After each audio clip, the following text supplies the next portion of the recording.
sun is shining, the birds are chirping, and of course the lawnmower is going here already at BMO Field. It seems as though that everything is on track already for Toronto FC's home opener that will be kicking off on May 10th against the Houston Dynamo. And of course we were here today for the construction tour update, and perhaps one of the most exciting things on the tour that we were able to see, however, only a little glimpse of it considering that we didn't have our hard hats on today, but that was that there is a new Platinum Lounge that will be put just outside of Toronto FC's locker room. So there will be a glass front to it, so they will be able to witness TFC and the opposing team come out through the tunnel and out to the pitch. But we will throw over to John Tory, the mayor of Toronto, who is here today to address some of the harder questions. I'm very excited about the fact that more TFC fans will be able to get to the games this year with the increased seating.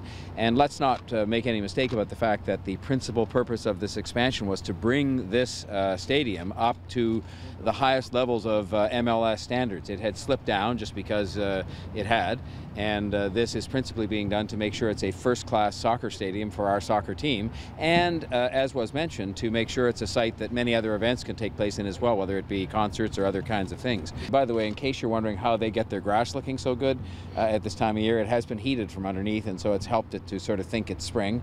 And so if only the Mother Nature could cooperate and make it spring, then the grass will grow this beautifully everywhere in the city on its own. We're spending $120 million to upgrade this facility.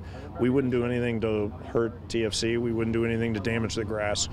Fact is, we'll have more activity on this pitch this year without the hybrid system than we ever would with 9 CFL games, and the turf will be just fine. So we're not the first stadium in the world that ultimately has multiple events, and this is not our stadium. This is the city stadium, and so we serve at the direction of not only the mayor but the taxpayers, and our job is to make sure we're good stewards of the stadium on behalf of everyone in Toronto.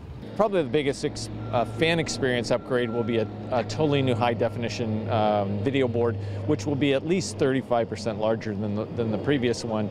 And then really, when the canopy goes on, a new sound system, new lighting system that can accommodate both soccer and football. And so I would say that the bits and pieces that they're going to see around the stadiums and concession stands and in bars and in the premium clubs, it's all part of that whole package.